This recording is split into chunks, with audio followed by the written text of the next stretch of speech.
ये जो नई योजना चलाते हैं तब तो समझ में आता है कि ये घाटा कम हुआ हो। डीटीसी को ही लेकर चले। पिछले दिनों सीएनजी, पहले डीजल से सीएनजी की बसें लाई गई थी और बहाना किया गया था कि मुरक साहब के कारण घाटा हो रहा है।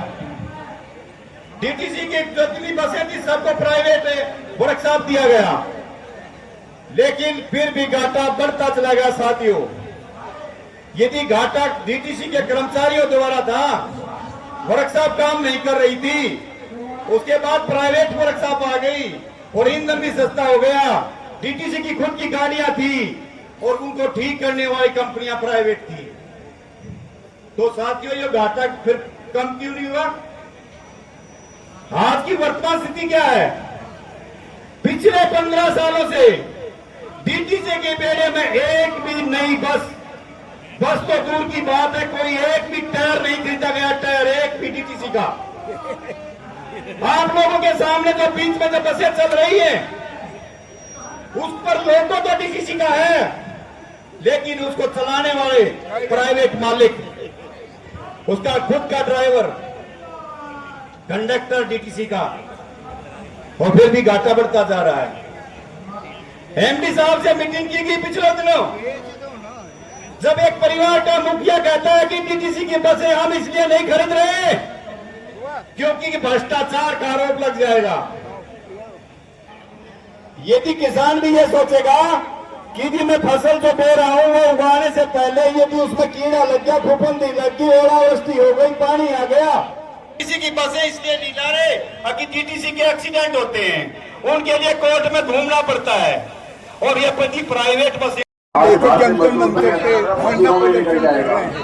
इशू जो है वो भारतीय मजदूर संघ की भारतीय श्रमजीविका, उसमें आप लोगों का क्या बोलना है?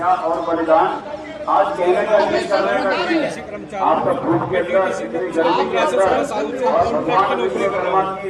मेरा इशू ये है कि हम चाहते हैं कि जो कॉन्ट्रैक्ट कर्मचारी हैं वो जल्दी से जल्दी परमानेंट किए जाए। पहले की सरकार जो थी आम आदमी पार्टी, उन्होंने भी ये कहा था कि आपको पक्का कर देंगे, लेकिन उन्होंने हमें झूठी लालीपॉप देते रहे। उन्होंने अपने 10 साल ऐसे ही निकाल दिए, जिसमें कि उनकी आरटीसी जो बनी थी मुख्यमंत्री, उन्होंने हमसे बात करी तो उन्होंने कहा कि हम आपको टीएडीए लागू कर देंगे, लेकिन उन्होंने भी टीएडीए कुछ लागू नहीं करा। डीटी के सीधे पोस्टर भी छाप दिए, जगह जगह पोस्टर लगा दिए। अब हमें जो बीजेपी सरकार आई है उसके अंदर हमें पूरी उम्मीद है कि बीजेपी सरकार हमारा भला करेगी, क्योंकि 15 साल से हमारे हालत खराब हो चुकी है। जो परमानेंट को जो सैलरी मिलती है वो बहुत अच्छी मिलती है डीटीसी में, कम से कम 65 से 70 हज़ार रुपये। कोई कॉन्ट्रैक्ट कर्मचारी को 18 से 20 हज़ार रुपये मिलते हैं। अभी तो बीजेपी सरकार है, पीछे केजरीवाल का सरकार था, उन्होंने भी कुछ नहीं किया। आप लोग 10 साल से कुछ नहीं किया। केजरीवाल सरकार ने झूठा लालीपॉप दिया है।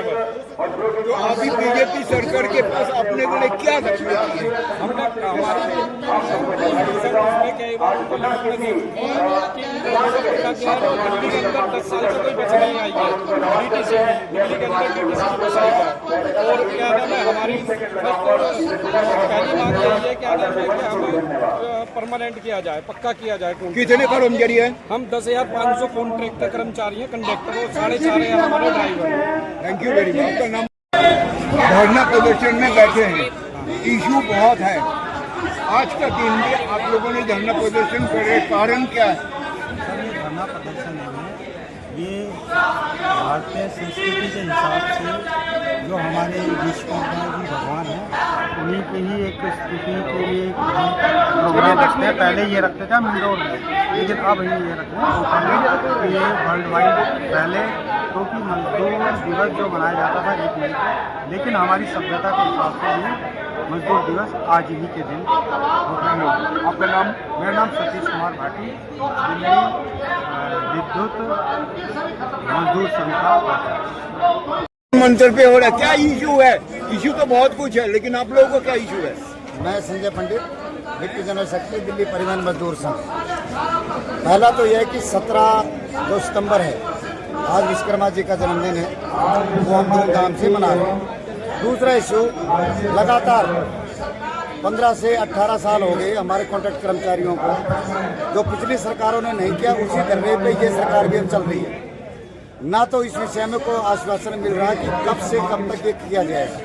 दूसरे, दिल्ली में डीटीसी की अपनी बसें होनी चाहिए, जो कि प्राइवेट निजीकरण की तरफ बढ़ाया जा रहा है। तो हम चाहते हैं कि डीटीसी की अपनी बसें आए, ताकि दिल्ली की पब्लिक को भी उसके बारे में पूरा जो पहले चलती थी हमारे बसें आश्वासन के साथ, सुरक्षा के साथ, उचित जिम्मेदारी के साथ, वो उनको सफर मिले और हमारे कर्मचारी को रोजगार बना रहे।